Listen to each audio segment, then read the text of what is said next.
안녕하세요. 예, 안녕하세요. 네, 다리가 힘이 빠지는 건 어느 쪽이에요?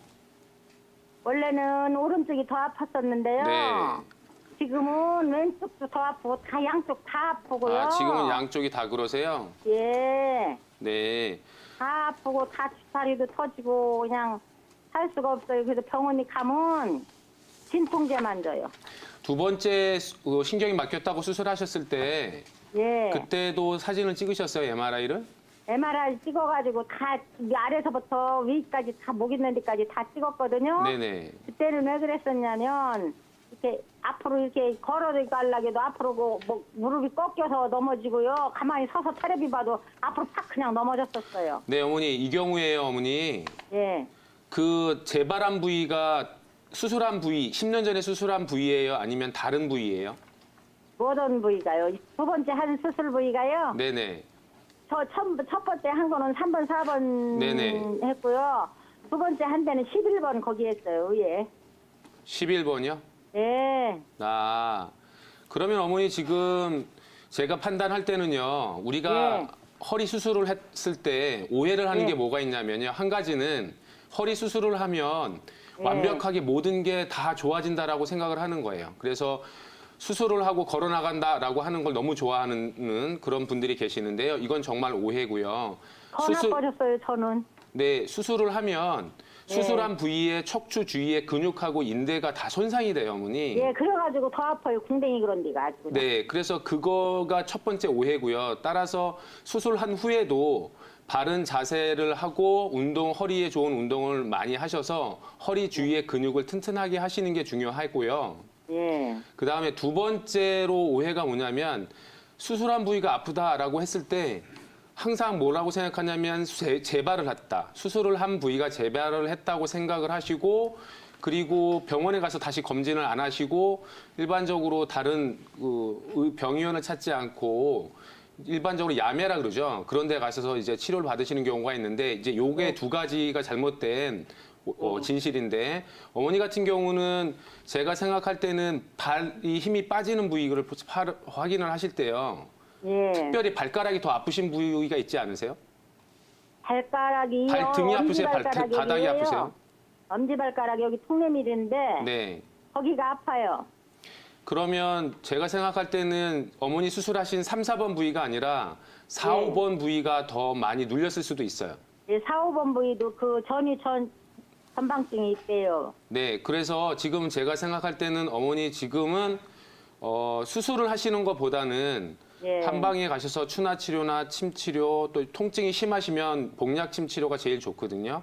봉침, 약침이요? 네, 네. 그렇게 예. 맞으시고 예. 그리고 엄마의 자세가 분명히 예. 왼쪽 골반 높이하고 오른쪽 골반 높이가 다를 거예요. 그런가 봐요. 오른쪽 골반이 더 아파요. 그래서 그 골반 높이를 맞추셔서 어머니의 몸무게 균형을 바로 잡아주셔야 돼요. 그럼 그거 하려면 어디를 가서 어떻게 그 해야 한의원 되나? 가시면 돼요.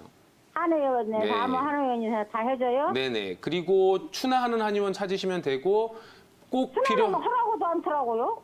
그러니까요. 꼭 필요한 거가 하나가 더 있는데요. 한약을 드시면 좋아요. 네, 근육하고 신장을 보호해서 뼈와 근육을 튼튼하게 하는 그 한약을 반드시 병행을 하시고 그리고 추나 치료 받으셔서 양쪽 골반 높이 맞춰 주시면 그러면 저기 트나치리는 양쪽 골반 높이를 맞추는 거예요? 네네. 그래서 균형을 그래서 맞춰 주시면 돼요. 삐뚤어져서 그런지요. 여기 이 쇄골뼈가 네네. 다른 쪽만 톡 튀어나왔어요. 그게 엄마 몸의 균형이 깨진 거예요. 이제 어머니 잘 근데- 알아들으셨죠? 예, 그러면 네네. 트나치리를 받을 수 있는 병원에 가야겠네요. 네, 그러면 예. 좋아지실 거예요. 어머니 너무 걱정하지 마시고. 아, 그러면 저기 한약도 먹고 네. 봉침도 맞고 약침도 맞고 트나치리도 받고 이렇게 할까요? 어머니 예, 이제 감사합니다요. 다음 분 상담해야 되니까 어머니 건강하시고요. 예. 네, 어머니. 네, 이렇게 또 추나요법을 받을 수 있는 한의원들이 있는데요. 또 올해는 예. 시범 사업을 하고 있어가지고 저렴한 가격에 추나요법을 받을 수 있거든요. 어디서요? 네, 이 점도 잘 참고하시고 이 점에 대해서는 저희가 또 안내를 해드리도록 전화를 드리도록 하겠습니다. 예, 여기는 구로동인데 요금방에서는 어디 병원이 줄까요? 네, 알겠습니다. 저희가 방송이 끝난 후에 전화를 드려가지고요. 이 점도 가르쳐 드리고요. 저희가 잠시 후에 계속해서 어머님 증상에 대해서 이야기를 나눠볼 테니까요. 계속해서 시청해 주시기 바랍니다. 네, 네. 저희는 그럼 계속해서 허리 질환에 대해서 이야기를 나눠볼까요? 맞아요. 네, 일단은 허리 질환을 호소하시는 분들 굉장히 많으시죠? 그렇죠. 네. 네, 윤민호 원장님, 또 많은 허리 질환 환자들 중에 이렇게 디스크와 척추관 협착증 이 두 가지 중에 어떠한 증상인지 고민들 많이 하시잖아요. 또 헷갈리기도 하고 어떻게 구별할 수 있나요? 예, 아무래도 허리가 아프다 그러면 어떤 것이 원인인가 이런 부분에 대해서 상당히 좀 궁금해하시는 분들이 많으실 텐데요. 우리 어머님처럼 그 허리 추간판 탈출증 또 척추관 협착증으로 고생을 하시는 분들이 많습니다. 그래서 일단 요추 추간판 탈출증이라는 거는 척추뼈와 척추뼈 사이에 있는 디스크가 있어요. 추간판이라고 그러죠. 그것이 어떤 원인에 의해서 손상을 받아가지고 그 디스크가 튀어나오면서 그 주변에 있는 조직과 척추 신경을 압박해서 나타내는 증상들이에요. 그래서 이게 허리가 아프다던가 아니면 다리의 신경 증상들, 땡기거나 저리거나 터질 것 같거나 이러한 여러 증상들을 나타내는 겁니다. 그런데 이 추간판이라는 거는 척추뼈와 척추뼈 사이에 있는 관절 연골이라고 볼 수 있는데 이게 척추 사이에서 어떤 충격을 완충을 시켜주고 외부 자극에 의한 충격을 완화를 시켜줄 수 있는 아주 중요한 역할을 하는 그러한 조직이라고 보시면 됩니다. 그래서 또 척추관 협착증은 또 뭐가 다르냐면은 선천적이나 또는 후천적으로 척추 중앙에 있는 척추관 또 신경근관, 추간공이 좁아져서 허리의 통증이나 다리의 여러 가지 신경 증상을 나타내는 질환이에요. 그래서 척추관 그 주변에 있는 뼈나 인대들이 그 구조물들이 아주 비대해져 가지고 신경근을 누르고 혈육 장애를 일으켜서 허리와 다리 쪽으로 통증을 일으키는 그러한 질환이라고 볼 수 있습니다. 네, 척추관이 좁아져서 신경을 압박하는 척추관 협착증 그리고 또 허리 디스크의 차이점 저희가 비교를 해봤는데요. 그렇다면 원장님 두 질환이 발생하는 원인이 혹시 다른가요? 예, 그 요추 추간판 탈출증은 기본적으로 외상, 외부에서 오는 그런 자극이나 아니면 노화로 인한 퇴행성 병변이라고 볼 수도 있고 또 평소에 자세가 좀 안 좋은 분들이 많아요. 대부분 나는 바르다고 생각하지만 대부분은 다 비뚤어져 있습니다. 그래서 아까 윤홍일 원장님이 말씀하신 추나 치료가 꼭 반드시 필요한 거고요. 또 육체적으로 너무 지나치게 노동을 많이 하신다든가 허리 근육이 원래 약하신 분들 또 악화시켜주는 요인으로는 흡연이라던가 살이 많이 쪄가지고 허리에 부담을 많이 준다든가 또 유전적으로도 어느 정도는 영향이 있다 이렇게 볼 수 있고요. 또 척추관 협착증은 그 원인이 추간판 탈출증 아니면 추간판 후면이 비대해졌다든가 선천적으로 추간판이 협소하다든가 뭐 황색 인대 뒤쪽에 있는 이 부분들이 함입이 돼서 눌러서 온다던가 이런 여러 가지 원인들을 들 수가 있습니다. 그런데 특히 그 추간판 이 디스크라고 불리는 것이 어릴 때에는 그 디스크 안에 있는 수액이 수분 함량이 상당히 높아서 한 88% 정도는 된다고 그래요. 근데 이렇게 많이 그 수분 함량이 높아서 어느 정도 완충 작용을 잘 할 수가 있는데 나이가 들고 50세 이상이 되면 점점 노화가 되면서 그 수분 함량이 거의 70% 정도까지 떨어지게 됩니다. 또 그런 또 콜라겐들이 많이 늘어나고 섬유화가 돼가지고 좀 딱딱해지는 거예요. 딱딱해지면은 가벼운 충격에도 디스크가 잘 탈출이 될 수도 있는 부분이 있는 거고요. 또 척추관 협착증도 마찬가지로 그 척추 주위에 있는 그런 여러 가지 조직들이 갈수록 그 부분들이 그 탄력도가 떨어지고 노화가 되면서 경직이 됩니다. 그래서 사실은 이런 것들이 한의학적으로는 신장 그쪽에 있는 정혈이라던가 기운들이 나이가 들수록 점점 빠져나간다, 부족해진다 이렇게 표현을 할 수도 있을 거예요. 그래서 사실은 나이가 들수록 특히 50대 이상이 되신 분들 이런 분들은 신장 쪽의 정혈과 기운을 보호할 수 있는 그러한 한약들을 매년 꾸준히 드시는 것이 꼭 필요하세요. 네, 이렇게 차이점과 원인에 대해서도 알아봤는데요. 잘 참고하시면 좋을 것 같습니다. 그런데 많은 허리 통증 환자들 중에서 네. 내가 디스크인지 아니면 협착증인지 많이들 고민을 하실 것 같아요. 헷갈리죠. 그렇죠. 윤우미 원장님, 아무래도 이런 분들이 자가로 진단할 수 있는 방법이 좀 있을까요? 네, 협착증인 경우에는 허리를 앞으로 숙이면 좀 더 편해지고요. 그리고 허리보다는 다리 쪽에 통증이 많으세요. 그리고 우리가 누웠다가 일어나실 때 몸이 좀 힘드신데 좀 움직이시면 조금 더 편해지십니다. 그리고 협착증인 경우에는 오래 걸으시면 다리가 막 저려오죠. 아까 어머님처럼 발이 이렇게 발목이 움직이기가 힘드신 경우도 많아지고요. 그렇지만 이럴 때 잠깐 예, 앉아서 좀 쉬워지시면 좀 더 편해지시고요. 그리고 우리가 누워서 양다리를 들어 올리는 거는 협착증인 경우에는 다 하실 수가 있어요. 그런데 이제 반대로 디스크인 경우에는 누워서 다리를 들어 올리기가 좀 힘드세요. 그래서 90도까지 다 들어 올리실 수가 없습니다. 그리고 디스크인 경우에는 앉아서 이렇게 허리를 굽히면 통증이 더 심해져요. 더 심해지고, 그리고 누웠을 때는 편하신데 이제 일어나서 조금 편하시지만 누워서 걸으시면 일어나서 움직이면 좀 아프시고, 그리고 걸으시면 편한데 또 앉아서 좀 수그리면 다시 좀 더 아파지시는 증상이 있습니다. 네, 두 질환 다 허리에서 발생하기는 하지만요, 통증의 양상에 따라서 차이가 있다는 점, 그렇기 때문에 내 통증이 어디에 속하는지 체크해 볼 필요가 있을 것 같은데요. 자, 그렇다면 윤미나 원장님, 전반적으로 허리에 나타나는 통증, 한의학에서는 어떻게 바라보고 있나요? 예, 한의학에서는 우리 동의보감에서는 10종 요통으로 허리 통증을 분류를 해놨습니다. 기본적으로 허리라는 거는 우리 한의학에서는 신장과 연관이 된다. 그러니까 신장 기운이 허리의 통증을 유발하게, 신장 기운이 약하면은 허리 통증이 잘 유발이 된다. 이렇게 보는 것이 가장 기본 중의 기본입니다. 그래서 그 동의보감에서 나눠놓은 그 10종 요통에서 1번은 신어요통. 그 다음에 내 몸에서 만들어진 병리적인 산물들이 있어요. 담음, 어혈, 식적 이런 것에 의한 요통. 또한 외부 사기에 의한 것들, 풍한, 습열 이걸로 인한 요통. 또한 갑자기 삐어서 오는 좌섬요통.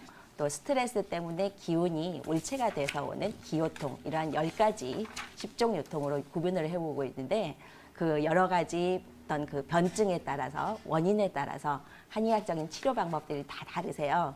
특히 한약이 그러한 여러 가지 방법들 중에서도 가장 으뜸이 되는 치료법이기 때문에 허리가 아프신 분들, 특히 어르신들은 꼭 꾸준히 드시면서 침, 봉침, 추나 등의 여러 가지 치료를 받으시는 것이 중요합니다. 네, 단순히 허리가 아프다고 해서 허리에만 좀 주시라는 게 아니라 10종 요통, 10가지 변증에 따라서 적절한 한의학 치료가 필요할 것 같은데요. 그렇다면 윤미나 원장님, 평소 이렇게 허리가 아프기 때문에 운동하기 좀 힘들잖아요. 좀 허리 건강에 도움이 될 수 있는 생활 습관 같은 거 있을까요?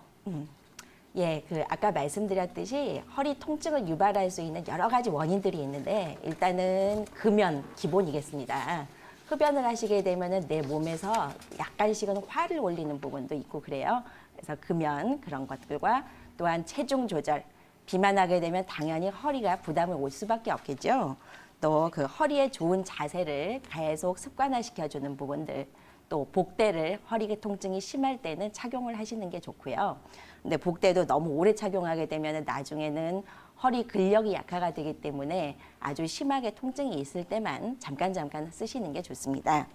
또 운동으로는 여러 가지 추천해 드릴 수 있는 게 수영이라든가 승마라든가 간단한 걷는 운동 이런 부분들을 추천드릴 수 있을 것 같고 또 제가 오늘 마지막으로 기체조 2가지만 확실하게 알려드리겠습니다. 그래서 허리 이렇게 디스크 탈출증이나 척추관 협착증 이런 부분들에 대해서는 사실은 허리 운동을 본인이 스스로 집에서 함부로 하는 거는 사실은 좋지는 않으세요. 왜냐하면 그것이 어떤 원인인가에 따라서 똑같이 했는데도 통증이 오히려 더 심해질 수가 있으세요. 그래서 이런 부분들은 아무래도 가까운 한의원이든 이런 데 가셔서 자세하게 상담을 받으시고 나에게 맞는 운동을 추천을 받아서 하시는 게 필요하시고요. 그냥 간단하게 기본적으로 할 수 있는 운동들은 일단은 장운동이라고 보시면 됩니다.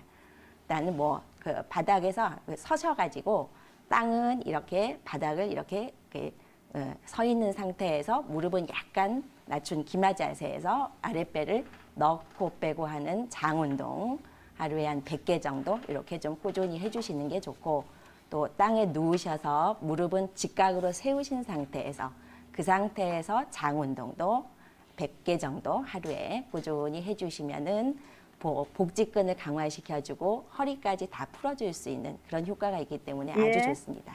네, 안녕하세요, 어머님. 예, 안녕하세요. 예, 평소에 그 얼굴이나 위쪽으로도 좀 열이 뜨거나 그런 증상이 있으신가요? 얼굴이 지금 현재로 제가 고혈압도 있고 심장이 안 좋아가 네. 아스피린하고 콜레스테롤 약하고 혈압약 먹고 있거든요. 네네네. 근데 얼굴이 벌겋게 이래 되진 않는데 네. 혈압이 더 잘 오르내리고 그래요. 그냥 후끈후끈 가슴이 후끈후끈 할 때도 있고 네네. 그런데 얼굴에 땀이 막 이렇게 지하철 타러 가잖아요. 네네. 가가지고 딱 중단이 되면 머리에서 막 얼굴에 막 물이 줄줄줄 흘러요. 겨울에도 그렇고 여름에도 그렇고 여름엔 더 심하고요. 예, 어머님, 이제 그래가지고- 제가 요 예. 어머님 증상을 잘 들었고요. 이제 어머님 예. 증상 두 가지를 제가 종합해서 보면 일단 어머님께서는 지금 약간 몸에 음혈이 부족한 상태신 것 같아요. 아, 혈이 부족한 것 예, 같아요. 피가 좀 부족한 상태라고 보여지고 왜 그러냐면 일단 혀가 많이 갈라진다고 하셨잖아요. 예. 예, 우리가 언제 논이 갈라지냐 하면 비가 안 와서 가물면 논이 갈라지거든요.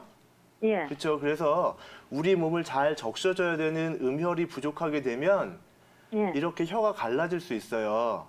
아, 그래가 지금 비타민 먹으니까 조금은 나아졌는데 한 80% 나았지 완전히는 안 하거든요. 예. 땀은 왜 그렇게 흐릅니까? 그리고요, 조금만 예, 걸어가면. 제가 말씀을 드리면 그렇게 우리 예. 음혈이 하는 역할 중에 우리 열을 잘 잡아주는 그런 냉각수의 역할을 또 해줄 수 있는데 예. 우리 열을 음혈이 못 잡아주다 보니까 허열이라는 것, 우리 필요한 열이 자꾸 위로 뜨는 거거든요. 아, 예, 열이라는 건 허열, 예. 자꾸 위로 가려는 속성이 있어서요. 아래에서 음혈이 잡아주지 못하면 열은 자꾸 위로 뜨게 돼 있어요. 그래서 예, 자꾸 다리는 어머님 상체 시리고 쪽으로만 그래요. 자꾸 열이 가는 거거든요. 예, 다리는 시리면서 위에 열이 자꾸 올라가는. 그렇죠. 그래서 이런 예. 경우가 전형적으로 이제 위에는 뜨겁고 아래는 차가운 상열하한증이고요. 이 예. 원인을 저는 이제 어머니 음혈이 부족한 데서 보고 있어서 어머니 같은 경우에는 그 음혈분을 잘 보일 수 있는 약을 드시면 지금보다 훨씬 그 증상이 조금 좋아질 수 있으실 것 같고요. 예. 그리고 잠은 충분히 주무시는 편이신가요? 잠은 한번 깨면 잘 못 자고 예. 한 많이 자면 6시간 안 그러면 거의 5시간. 저번에는 아. 신경 좀 섞으면 3시간 요 정도밖에 못 자요. 신경 스트레스 받으면. 제가 아까 혹시 그것도- 우리 이전 방송 보셨는지 모르겠지만요. 예. 저희가 조금 전에 말씀드린 것처럼 약간 스트레스 관리를 조금 하셔야 되고요. 예. 우리가 스트레스를 받으면 그 스트레스 자체가 우리의 혈분을 많이 손상시킬 수 있어요. 예. 네, 그리고 잠을 충분히 주무셔야 우리가 잘 때 우리 음혈이 많이 만들어지거든요. 네. 그래서 한의원에서 그 음혈을 보호하는 그리고 우리 신장의 신음을 보호하는 쪽의 약을 쓰시면서 잘 쉬시고 잘 주무셔야 이 증상이 좀 없어지실 것 같아요. 아, 뭐 어떤 걸 다스려야 된다고요? 약을. 제 생각에는 일단 어머님 신장의 음정하고요. 그 음혈이 부족하신 것 같아요. 예. 예, 그래서 그쪽을 잘 보충해 줄 수 있는 그런 한약을 드시면 되고요. 한의원에 예. 가시면 또 선생님이 지금 저는 어머님 증상 듣기만 했는데 그거보다 예. 더 잘 이제 문진을 통해서 더 잘 진찰을 아. 해주실 거니까요. 한번 한의원에 가서 약을 드셔보세요.